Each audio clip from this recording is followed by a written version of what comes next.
সবাই কথাগুলো শুনে যাবেন, যদি ভালো লাগে শেয়ার করে দিবেন। এই হুজুরের কথাগুলা খুবই গুরুত্বপূর্ণ কথা বলছে উনি।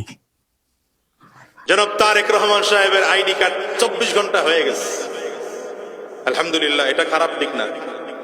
তো আমার কথা হচ্ছে, জনাব তারেক রহমান সাহেবের আইডি কার্ড যদি 24 ঘন্টায় করা যায়, আমারটা 24 ঘন্টা হবে না কেন? আপনারটা 24 ঘন্টা হবে না কেন?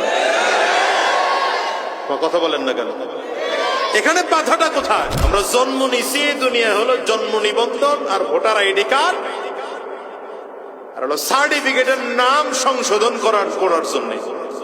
এটা করতে করতেই তো জীবন পার। ঠিক না বেঠিক বলেন? আপনারা যদি জনাব তারেক রহমান সাহেবের আইডি কার্ডটাকে মাত্র 24 ঘন্টায় করতে পারেন, তাইলে বোঝা যায় আপনাদের কাছে এমন প্রযুক্তি আছে যে 24 ঘন্টা আইডি কার্ড বের করা যায়। আপনি সাধারণ মানুষকে সার্ভিসটা দিচ্ছেন না কেন? সুদ খাওয়ার জন্য, ঘুষের ব্যবসা করার জন্য। এই কথা বলেন না কেন?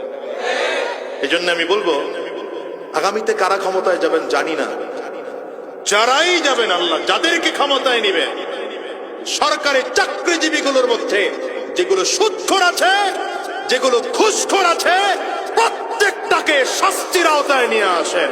এই বাংলাদেশ অটোমেটিক সুন্দর হয়ে যাবে।